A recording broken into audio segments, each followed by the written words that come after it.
Okay, here we go. Project Goodwood FPV. This is the pre-production car which I've finished now.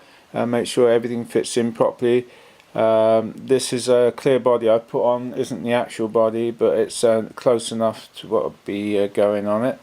Now the weight of the car is pretty heavy, about 1800 grams, but it's okay. It's 1/10 scale. Anyway, just a quick look around the car. The camera looks out the front screen. It's an 800 line camera, so it's quite a big camera to make sure you get a good quality picture. Inside, you got the LiPo battery with the connection here to turn it on. You got the transmitter, high gain transmitter aerial, the camera fixed in there.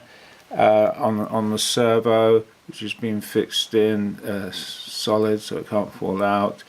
The voltage multiplier to work the camera and transmitter, and the microphone. Put a little dashboard in, which I'll show you in a minute how that works.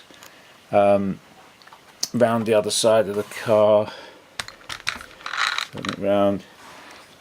You've got the on-off switch just here for the speed control. There's a little digital display there to show the voltage. I'll show that in a minute, so you know what the LiPo's at. Speed control, brushless motor. So I'll show you how it works. Let's just put it on the stand. So the mechanic will go over here. By the way, we've got the monitor which I've got connected up to the receiver just there. There's going to be 4 of these cars running simultaneously, so I'm going to have 4 receivers. So I've made a little power supply here to run the receivers, a voltage monitor to make sure that we know it's working properly. There'll be four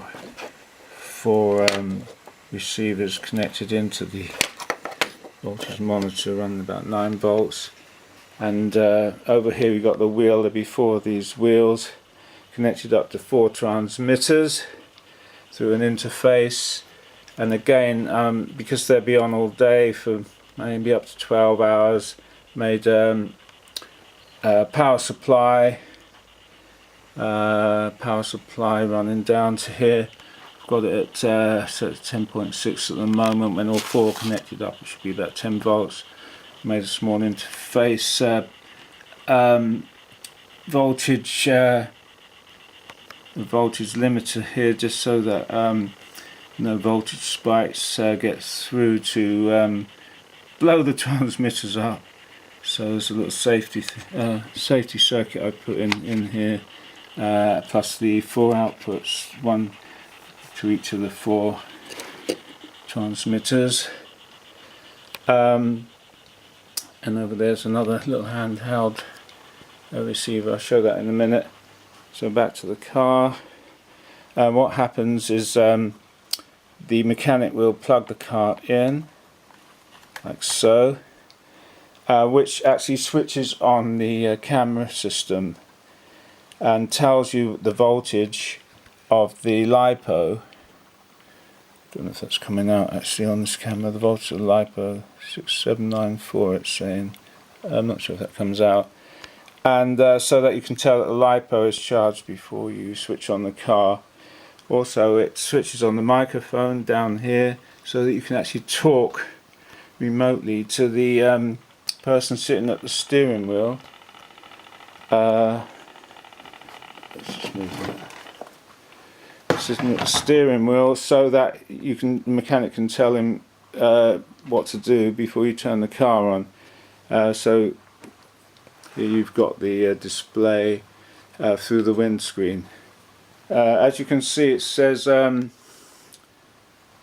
Honda at the moment, looking out through the camera, and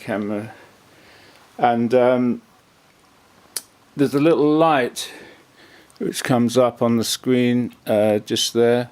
If I show it on here, actually, down here, which means that the car is not active at the moment, but as soon as the person is sitting at the control system is not pressing any of the controls, the mechanic can say, I'm going to turn it on now. He throws a switch down here which turns the whole thing on, and the light on the display comes on down here, and you can see it on the screen. It's pretty bright on the screen. Mechanic can also have a this handheld display here. I don't know how well this is going to come out on this thing, but he can hold this and also see what it picks up the screen, so that he knows that the car is working and everything. So I'll just put that over there for now. If it'll stand up,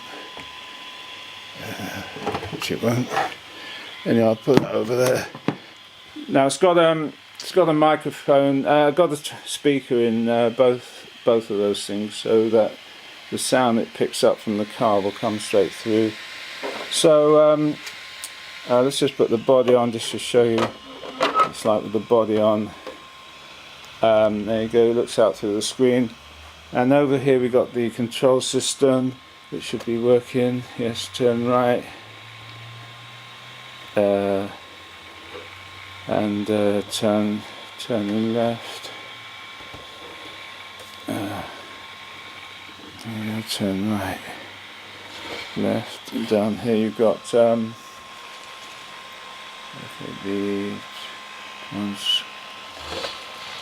wheels are moving. I think the wheels are catching or something. I've just got to adjust the body because it's just moving slightly. But anyway, there you go, looking out the window. So when you've got the speed down here,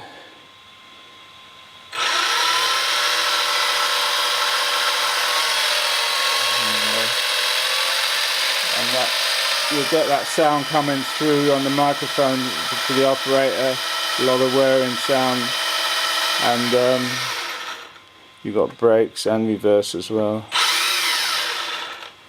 So, and then when the mechanic wants to turn it off, just turn this around.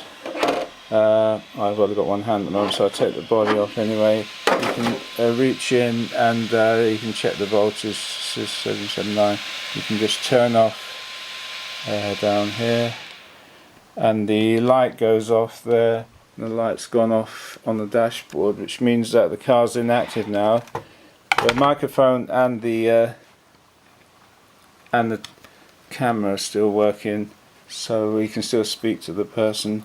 And then so that you can turn this car off, you pull out the power lead there, and you lose the signal. But when the next car is turned on, it can be same procedure. So there you go. I've got to make 8 more of these now, and then fit the body shells when they're made. And I'll be testing it outside as well. Probably the next thing to do is run it outside, make sure that nothing falls off, and it can be driven nicely with this wheel system here. Okay.